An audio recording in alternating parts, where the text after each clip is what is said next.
मैं क्या करता हूं, इस घर को बेच देता हूं और मैं ये घर को बेचता हूं, मान लो 1 करोड़ रुपए में। मैं ये घर को बेच देता हूं और मैं ये घर को बेच रहा हूं, सेलिंग प्राइस इसका 1 करोड़ रुपीज है। 1 करोड़ में घर बेचा। लेकिन मैं क्या करता हूं पता है, ये घर खरीदा एक बंदे ने जिसका नाम है बाला। बाला ने खरीदा। बाला को मैं बोलता हूं कि देख, सेलिंग प्राइस 1 करोड़ है, बट मुझे इस 1 करोड़ में से भैया तो एक काम कर, 20 लाख रुपया है ना, वो तो मुझे चेक से दे दे और बाकी वाला 80 लाख मुझे तू कैश में दे दे। बाला को मैं क्या बोलता हूं कि भाई 20 लाख रुपया है ना, वो तो तू मुझे चेक से दे दे और 80 लाख रुपया तू मुझे कैश में दे दे। अब एक बात बताओ, ये कैश वाला पैसा है, ये तो तुम्हारा ब्लैक मनी है, ये तो तुम्हारे ब्लैक में आ जाएगा कैश। और आपका जो अग्रीमेंट बनेगा बाला और बीबी के बीच में, जो अग्रीमेंट बनेगा वो कितने का बनेगा? सिर्फ 20 लाख रुपए का अग्रीमेंट बनेगा। जो चेक वाला अमाउंट होगा, सीधी सी बात है, वो चेक वाले अमाउंट पे ही क्या बनेगा? अग्रीमेंट बनेगा। जो अग्रीमेंट बनेगा वो 20 लाख रुपए पे सिर्फ अग्रीमेंट बनेगा, क्योंकि कैश वाला पैसा है, वो कैश वाला पैसा जो है वो तो बताते ही नहीं है, वो तो ब्लैक का पैसा है। तो लोग क्या करते थे कि जब प्रॉपर्टी को बेचते थे, इमूवेबल प्रॉपर्टी को, बिल्डिंग को, लैंड को वो बेचते थे, तो उस केस में क्या करते थे, व्हाइट का कंपोनेंट बहुत कम रखते थे और बाकी पूरा ब्लैक का कंपोनेंट रखते थे। अब आप बोलते थे इससे फायदा क्या होगा? इससे फायदा क्या होगा? इससे क्या फायदा होगा? अगर कैश में इतना बड़ा ट्रांजैक्शन करोगे, कैश तो पता ही नहीं चलेगा। इससे फायदा क्या होता था? इससे फायदा होता था मिस्टर बीबी को कैपिटल गेन कम लगता था, क्योंकि मेरे हाथ में जब आप कैपिटल गेन कैलकुलेट करोगे तो फुल वैल्यू ऑफ कंसिडरेशन आप कितना लेंगे? सिर्फ 20 लाख लेंगे। तो मेरे को फायदा था, मेरा कैपिटल गेन बहुत कम आएगा, तो मैं सिर्फ व्हाइट का पैसा कम लूंगा और बहुत ज्यादा पैसा किसका ले लूंगा? ब्लैक का ले लूंगा, क्योंकि मेरा कैपिटल गेन कम आएगा। मेरा जो कैपिटल गेन है वो कैपिटल गेन कम आएगा। अब आप मुझे बोलोगे कि जो बाला है, जो बायर है, वो बायर इस चीज को क्यों एक्सेप्ट करता था? बाला क्यों इस चीज से खुश था कि वो कैश में पैसा दे देगा 80 लाख और चेक में सिर्फ 20 लाख देगा? ऐसा क्यों होता है? बायर क्यों खुश था? एक बात बताऊं, बायर के खुश होने के पीछे एक रीजन था। रीजन ये था कि जो स्टैंप ड्यूटी लगती है, आपको पता है जब प्रॉपर्टी को हम रजिस्टर्ड कराने जाते हैं तो स्टेट गवर्नमेंट जो है वो स्टैंप ड्यूटी लेती है। वो स्टैंप ड्यूटी किस पे लगती थी? पहले अग्रीमेंट की वैल्यू पे लगती थी, मतलब जितने का आपका अग्रीमेंट होगा उसी पे स्टैंप ड्यूटी लगेगी। और आपको पता रहेगा स्टैंप ड्यूटी रजिस्ट्रेशन का खर्चा कौन पे करता है? बायर पे करता है। तो बाला भी खुश था कि मान लो जैसे स्टैंप ड्यूटी जो है वो स्टैंप ड्यूटी 6% है, महाराष्ट्र की बात करूं तो 6% है, राजस्थान में 10% है। राजस्थान जो है वो राजस्थान में 10% स्टैंप ड्यूटी है। हर स्टेट गवर्नमेंट में अलग अलग स्टैंप ड्यूटी लगती है, क्योंकि ये स्टेट गवर्नमेंट का पावर है स्टैंप ड्यूटी लगाना। तो स्टैंप ड्यूटी बायर को जो लगेगी बाला को, वो बाला को किस पे लगेगी? सिर्फ 20 लाख पे मान लो 6% लगेगी, तो बाला भी खुश था। अब इसमें बाला भी खुश था और भैया यहाँ पे बीबी भी खुश था। मैं सेलर जो है वो सेलर भी खुश है, क्योंकि उसको कैपिटल गेन कम आएगा। और बायर इसलिए खुश है कि बायर को स्टैंप ड्यूटी कम लगेगी और ये लोग बहुत कम से कम का अग्रीमेंट बनाते थे और बाकी वाला पैसा कैश में ले लेते थे। अब हुआ क्या? 2001 की बात है। 2001 में बीजेपी का गवर्नमेंट था उस टाइम पे और यशवंत सिन्हा हुआ करते थे फाइनेंस मिनिस्टर इंडिया के। यशवंत सिन्हा जो है वो फाइनेंस मिनिस्टर हुआ करते थे। उन्होंने क्या किया पता है? हर एरिया से, हर स्टेट से जितने भी फाइनेंस मिनिस्टर जो थे ना, जितने भी फाइनेंस मिनिस्टर थे उन सबको बुलाया दिल्ली में, और दिल्ली में बुला के और उनको ये एग्जाम्पल समझाया कि देखिए ये लोग क्या कर रहे हैं कि मार्केट में जब प्रॉपर्टियां बेच रहे हैं तो बहुत ज्यादा पैसा कैश में ले रहे हैं और व्हाइट में बहुत कम पैसा ले रहे हैं। उनको फायदा ये हो रहा है कि इनकम टैक्स जो है वो बीबी को कैपिटल गेन कमा रहा है, बाला को स्टैंप ड्यूटी कमा रही है, क्योंकि बायर जब रजिस्टर कराने जाता है तो बायर को एक स्टैंप ड्यूटी भरनी पड़ती है प्रॉपर्टी के रजिस्ट्रेशन पे, वो कम भर रहा है करके। ठीक है, ये बायर भी खुश है, यहाँ पे बाला और सेलर बीबी ये दोनों खुश है, लेकिन हम खुश नहीं है। ना तो सेंट्रल गवर्नमेंट खुश है करके, ठीक है, और ना ही स्टेट गवर्नमेंट खुश है। ये 2001 के आसपास की बात मैं बता रहा हूं। ना तो सेंट्रल गवर्नमेंट खुश है और ना ही स्टेट गवर्नमेंट खुश है, क्योंकि सेंट्रल गवर्नमेंट को लॉस हो रहा है इनकम टैक्स का। क्योंकि कैपिटल गेन कम होगा तो सेंट्रल गवर्नमेंट को लॉस होगा किसका? इस इनकम टैक्स का। सेंट्रल गवर्नमेंट को इनकम टैक्स का लॉस हो रहा है और स्टेट गवर्नमेंट है उसको स्टैंप ड्यूटी का लॉस हो रहा है, तो दोनों को नुकसान हो रहा है। तो खुश कौन नहीं है? सेंट्रल गवर्नमेंट भी खुश नहीं है, स्टेट गवर्नमेंट भी खुश नहीं है। ऐसा उन्होंने समझाया सबको और बोला अब एक काम करो, तुम एक काम करो कि अपने एरिया में जाके हर स्टेट में हर एक प्रॉपर्टी की आप एक स्टैंप ड्यूटी वैल्यू निकाल दो। आप एक काम करिए कि हर एक प्रॉपर्टी की आप स्टैंप ड्यूटी वैल्यू निकाल दीजिए अपने एरिया में जाके, और हर एक प्रॉपर्टी की आप स्टैंप ड्यूटी वैल्यू निकाल दीजिए। स्टैंप ड्यूटी वैल्यू, हर प्रॉपर्टी की आप स्टैंप ड्यूटी वैल्यू निकाल दीजिए, और ये स्टैंप ड्यूटी वैल्यू को ही हम प्रैक्टिकल लाइफ में सर्कल रेट बोलते हैं। हम प्रैक्टिकल लाइफ में सर्कल रेट बोलते हैं, या बहुत सारे लोग डीएलसी रेट बोलते हैं। आपने प्रैक्टिकल लाइफ में सुना होगा डीएलसी रेट के बारे में, सर्कल रेट के बारे में, उसी को बोला जाता है स्टैंप ड्यूटी वैल्यू। और स्टेट गवर्नमेंट्स को क्या बोला कि अब तुम्हारे पास कोई भी पर्सन जब रजिस्ट्री कराने आता है ना, तो आप जो स्टैंप ड्यूटी जो लोगे वो स्टैंप ड्यूटी आप स्टैंप ड्यूटी अग्रीमेंट वैल्यू पे मत लो।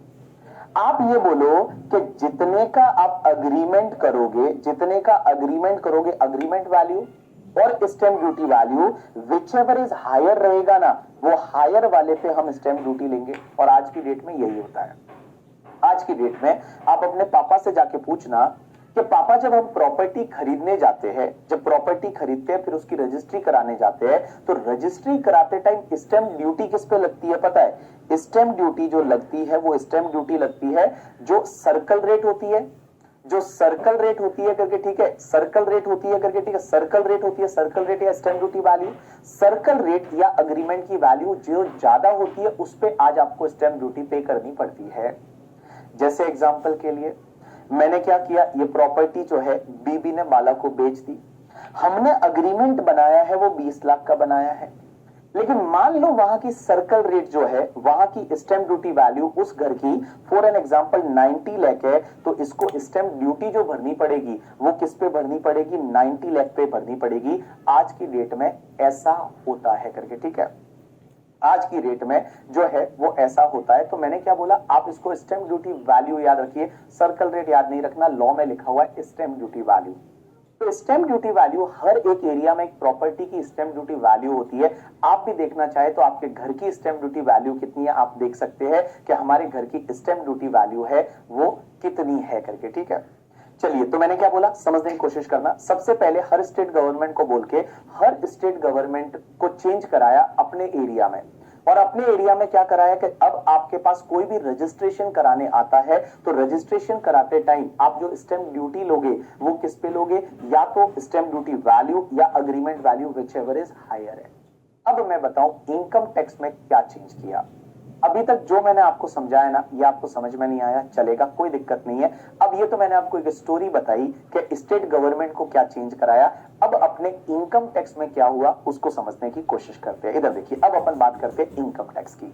अगर इससे पहले कोई दिक्कत नहीं है कि सर ये क्या बोला, स्टैंप ड्यूटी वैल्यू वगैरह क्या बोला, आपको नहीं समझ में आया, कोई दिक्कत नहीं। अब आप ध्यान दे दीजिए जो मैं आपको समझाने जा रहा हूं, जो अपने इनकम टैक्स वाला पार्ट है। देखिए, इन्होंने एक सेक्शन डाली इनकम टैक्स में, और उस सेक्शन का नंबर है 50C करके। और इस सेक्शन में क्या लिखा पता है? ये सेक्शन में लिखा कि अगर आप कोई इमूवेबल प्रॉपर्टी है और वो इमूवेबल प्रॉपर्टी अगर आप ट्रांसफर करते हो, आप जो है वो कोई इमूवेबल प्रॉपर्टी अगर ट्रांसफर करते हो और वो इमूवेबल प्रॉपर्टी आपके लिए कैपिटल असेट था और उसको अगर आप ट्रांसफर कर देते हो और ट्रांसफर किया इमूवेबल प्रॉपर्टी को, और भैया उस प्रॉपर्टी का स्टैंप ड्यूटी वैल्यू जो है वो स्टैंप ड्यूटी वैल्यू आपके कंसिडरेशन के 110% से ज्यादा है, मिस 110% ऑफ कंसिडरेशन है, उससे ज्यादा है स्टैंप ड्यूटी वैल्यू।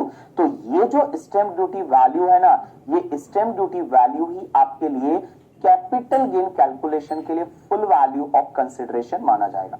चीजों को समझना, मैंने क्या बोला यहां पे एक 10% का टॉलरेंस बैंड है, इसके लिए मैंने बोला 110% ऑफ कंसिडरेशन। ये क्या है अभी समझेगा, रुको थोड़ी देर के लिए रुको। देखो क्या लिखा हुआ है, एक सेक्शन डाली गई 50C, 50C इनकम टैक्स की सेक्शन, कैपिटल गेन की सेक्शन। ये सेक्शन बोलती है कि अगर आप कोई इमूवेबल प्रॉपर्टी ट्रांसफर कर रहे हो जो कि कैपिटल असेट है, और उस प्रॉपर्टी का स्टैंप ड्यूटी वैल्यू जो है, सर्कल रेट जो है, वो अगर 110% ऑफ कंसिडरेशन से ज्यादा है, तो आपका जो स्टैंप ड्यूटी वैल्यू रहेगा ना, वही आपका फुल वैल्यू ऑफ कंसिडरेशन माना जाएगा। जो स्टैंप ड्यूटी वैल्यू है वो आपका फुल वैल्यू ऑफ कंसिडरेशन माना जाएगा। एक एग्जांपल लेता हूं, समझने की कोशिश करना। देखिए जैसे हुआ क्या, मैंने क्या किया, मैंने ये घर बेचा, मैंने ये घर बेचा।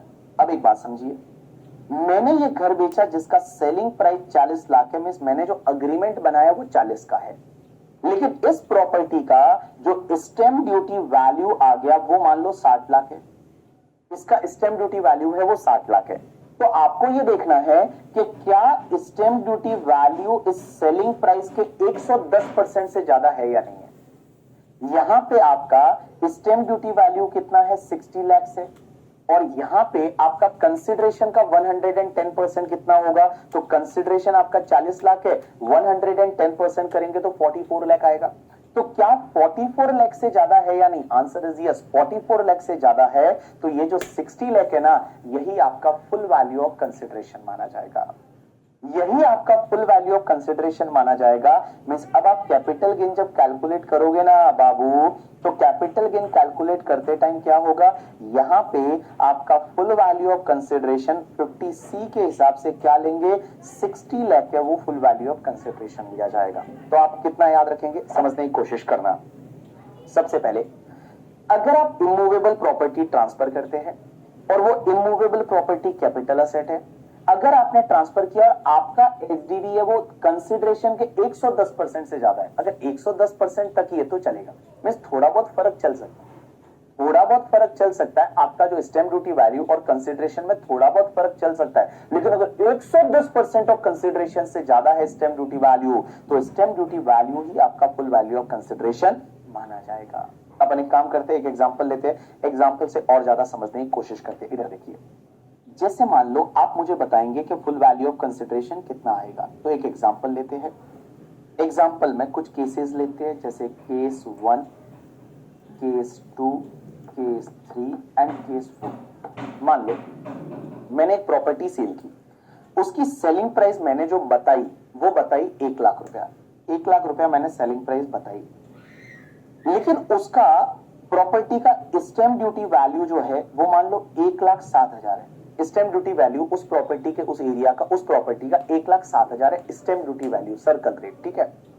अब आप मुझे बताइए, ये अगर सेलिंग प्राइस है वो 1 लाख है, स्टैंप ड्यूटी वैल्यू 1,07,000 है, मुझे एक बात बताइए, क्या ये स्टैंप ड्यूटी वैल्यू मेरे सेलिंग प्राइस के 110% से ज्यादा है या नहीं है? नहीं है, 110% से ज्यादा नहीं है ना। यहाँ पे तो कितना है, क्योंकि 1 लाख इज योर कंसिडरेशन, तो 1 लाख का 110% करोगे तो 1,10,000 आएगा। तो क्या 1,10,000 से स्टैंप ड्यूटी वैल्यू ज्यादा है? आंसर इज नहीं है। तो इस पर्टिकुलर केस में आपका जो फुल वैल्यू ऑफ कंसिडरेशन बनेगा ना, वो आपका 1 लाख ही बनेगा, 1 लाख की फुल वैल्यू ऑफ कंसिडरेशन। यहां स्टैंप ड्यूटी वैल्यू नहीं लेनी है, यहां स्टैंप ड्यूटी वैल्यू है वो स्टैंप ड्यूटी वैल्यू आपको नहीं लेनी है, क्योंकि यहां पे आपका जो है वो देखिए सेलिंग प्राइस का एसडीवी, क्या सेलिंग प्राइस के एसडीवी जो है, एसडीवी सेलिंग प्राइस के 110% से ज्यादा है ना बाबा? ना, नहीं है। तो यहां पे full value of consideration 1 lakh. But मान लो अगर आपका सेलिंग प्राइस 1 लाख है और आपका स्टैंप ड्यूटी वैल्यू 1,12,000 है, 1,12,000 है, तो यहां पे तो 110% से ज्यादा है ना, ये एसडीवी 110% से ज्यादा है, आंसर इज यस। तो 1,12,000 है, ये आपका फुल वैल्यू ऑफ कंसिडरेशन होगा। अब एक और चीज समझना, जैसे तीसरे एग्जांपल में ये 1 लाख है और ये 1,10,000 है, स्टैंप ड्यूटी वैल्यू एग्जैक्टली 110% है, तो क्या हम स्टैंप ड्यूटी वैल्यू को फुल वैल्यू ऑफ कंसिडरेशन बनाएंगे या सेलिंग प्राइस को बनाएंगे? भाई स्टैंप ड्यूटी वैल्यू को फुल वैल्यू ऑफ कंसिडरेशन बनाएंगे या सेलिंग प्राइस को बनाएंगे? राइट आंसर इज यहां पे आपका 110% से ज्यादा होना चाहिए, एसडीवी जो है वो कंसिडरेशन के 110% से ज्यादा होना चाहिए। यहां पे ज्यादा थोड़ी है, यहां तो ज्यादा नहीं है, तो इस पर्टिकुलर केस में आपका 1 लाख है वो ही आपका फुल वैल्यू ऑफ कंसिडरेशन बन जाएगा। अब मान लो ये मेरा 50 लाख रुपीस है, सेलिंग प्राइस है वो 50 लाख है, स्टैंप ड्यूटी वैल्यू जो है वो 56 लाख रुपीस है। तो आप देखेंगे कि क्या सेलिंग प्राइस के 110% से ज्यादा है या नहीं। सेलिंग प्राइस 50 लाख है, 50 लाख का 110% करेंगे 55 लाख आएगा। क्या 55 लाख से ये बाबू ज्यादा है? Answer is yes. तो ये तुम्हारा जो है वो 56 लाख है, वो फुल वैल्यू ऑफ कंसिडरेशन आ जाएगा। 56 लाख है वो आपका फुल वैल्यू ऑफ कंसिडरेशन आ जाएगा करके, ठीक है। तो आपको कितना याद रखना है। अब आप कोई बोल रहा है कि सर एक बात बताओ, ये कहां से मिलेगा स्टैंप ड्यूटी वैल्यू? भैया स्टैंप ड्यूटी वैल्यू है ना वो आपको वेबसाइट से मिल जाएगा। आपके घर का चाहिए तो आपके एरिया का भी मिल जाएगा। कौन से स्टेट में आप रहते हो, जैसे मैं मान लो बात करता हूं महाराष्ट्र की, तो महाराष्ट्र की stamp duty value of property in Mumbai, तो मुंबई की प्रॉपर्टी जो है उसकी स्टैंप ड्यूटी वैल्यू कितनी है? तो यहां पे बेटा स्टैंप ड्यूटी वैल्यू जो है वो दे रखी है आपके, इसकी जो वेबसाइट है, रेडी रेकनर रेट भी जिसको बोलते हैं करके, ठीक है, जिसको रेडी रेकनर रेट भी बोलते हैं, आप देखेंगे रेडी रेकनर रेट करके। तो ये रेडी रेकनर रेट है, ये रेडी रेकनर रेट ही स्टैंप ड्यूटी वैल्यू होती है, जिसको रेडी रेकनर रेट भी बोलते हैं। हर साल ये रेकनर चेंज होती है। अब एक बात समझना, इसमें रेडी रेकनर रेट ये अलग अलग एरिया का है। कि भुलेश्वर का ये रहा, जैसे यहाँ पे एरिया है मुंबई में, भाईकला का ये रहा, कोलाबा का ये रहा, दादर का ये रहा, धारावी का ये रहा, फोर्ट का ये रहा। तो ये अलग अलग एरिया का जो है, ये अलग अलग एरिया का क्या होता है? रेडी रेकनर रेट होता है, जिसी को स्टैंप ड्यूटी वैल्यू बोला जाता है। अब मुझे मान लो इसमें माटुंगा का देखना है, तारदेव का देखना है, वर्ली का देखना है, मजगांव का देखना है। ये मुंबई के अलग अलग एरियाज है और ये अलग अलग एरियाज का रेडी रेकनर रेट है। चलो मुझे कोलाबा का देखना है, तो मैं कोलाबा पे गया करके, ठीक है, और कोलाबा पे जाने के बाद ये कोलाबा का रेडी रेकनर रेट आएगा करके, ठीक है। अब इसमें कोलाबा में देखिए, इसमें अलग अलग जोन बांटे गए हैं कि भैया ये वाले सब जोन का रेट ये रहेगा। अब इसमें जो दे रखा है करके, ठीक है, पर स्क्वायर मीटर का रेट दे रखा है, और पर स्क्वायर मीटर में अगर कोई लैंड है तो लैंड का 3,10,260 रुपया रेडी रेकनर रेट है लैंड का। अगर वो रेसिडेंशियल प्रॉपर्टी बनी हुई है तो 5,98,220 है। अगर वो ऑफिस बना हुआ है तो 7,70,100 है। अगर वो शॉप बनी हुई है तो 924 है, और अगर वो इंडस्ट्रियल है तो 6,13,380 है। ये रेडी रेकनर रेट है। इसी को बोला जाता है स्टैंप ड्यूटी वैल्यू। तो ये आपको आपके एरिया का भी मिल जाएगा। ये जो है ये आपको आपके एरिया का भी मिल जाएगा कि आप कौन से जोन में फॉल करते हो। उसमें अलग अलग जोन बांटे होते हैं और आपको आपके एरिया का भी मिल जाएगा। ये डिवीजन में जैसे मुंबई में कोलाबा की बात कर रहा हूं, और कोलाबा की बात करें उसमें लिखा हुआ है कि उस प्लॉट में कौन से प्लॉट में आ रहा है करके, ठीक है, कौन से प्लॉट में आ रहा है। तो वो सब चीजें यहाँ पे दे रखी होती है करके, ठीक है। चलिए, किसी ने मुझे ये बोला, एक बात बताइए सर, अगर मान लो यहां पे सेलिंग प्राइस अगर स्टैंप ड्यूटी वैल्यू से कम है, सॉरी सेलिंग प्राइस जो है वो अगर स्टैंप ड्यूटी वैल्यू से ज्यादा है तो क्या होगा? जैसे फॉर एन एग्जांपल, अपने एग्जांपल में ये ले लेता हूं, सेलिंग प्राइस है वो आपका 10 लाख है और स्टैंप ड्यूटी वैल्यू है वो 9 लाख है। तो भैया full value of consideration 10 lakh ही लोगे ना, क्योंकि 10 लाख तो आप बता ही रहे हो। जब 10 लाख आप ही बता रहे हो, जब 10 लाख है वो आप ही बता रहे हो करके, ठीक है। अब आपको 10 लाख जब आप ही बता रहे हो तो स्टैंप ड्यूटी वैल्यू है वो बोले 9 लाख है, उससे क्या फर्क पड़ता है? 10 लाख तो आप ही सेलिंग प्राइस बता रहे हो, तो आपका फुल वैल्यू ऑफ कंसिडरेशन है वो आपका कितना हो जाएगा? 10 लाख ही रहेगा करके। इसमें तो आप ही बता रहे हो। एक बात बताइए, किसी ने बोला कि यहां सर 50 लाख आना चाहिए ना, कैसे आएगा बाबू? एक बात बता, ये 50 लाख का 110% कितना होता है? 110% है वो होता है 55 लाख। क्या स्टैंप ड्यूटी वैल्यू 55 लाख से ज्यादा है? आंसर इज यस है। 55 लाख से ज्यादा है, आंसर इज है। तो उस पर्टिकुलर केस में भैया 56 लाख आएगा ना। देखो सिंपल सा चीज है, स्टैंप ड्यूटी वैल्यू अगर कंसिडरेशन के 110% से ज्यादा है तो आप स्टैंप ड्यूटी वैल्यू को फुल वैल्यू ऑफ कंसिडरेशन बना दो, अदरवाइज आप कंसिडरेशन को ही फुल वैल्यू ऑफ कंसिडरेशन बनाओ। तो शंकर एक बात बता, यहां पे जो है तीसरे केस में स्टैंप ड्यूटी वैल्यू 1,10,000 है, तो ये 1,10,000 हुआ। और एक बात बताओ, ये जो 110% ऑफ कंसिडरेशन भी 1,10,000 हुआ, तो ये तो इक्वल है ना। इक्वल है तो कंसिडरेशन लेने का मतलब ज्यादा है। अगर ये एसडीवी ज्यादा है 110% से अगर ये एचडीवी ज्यादा है 110% से करके, ठीक है, ज्यादा है 110% से, तो उस पर्टिकुलर केस में ही क्या होगा कि भैया यहां पे एचडीवी जो है वो आपको फुल वैल्यू ऑफ कंसिडरेशन बनाना पड़ेगा। चलिए, जैसा मैंने हेडिंग दिया था, हेडिंग के बाद लिखिए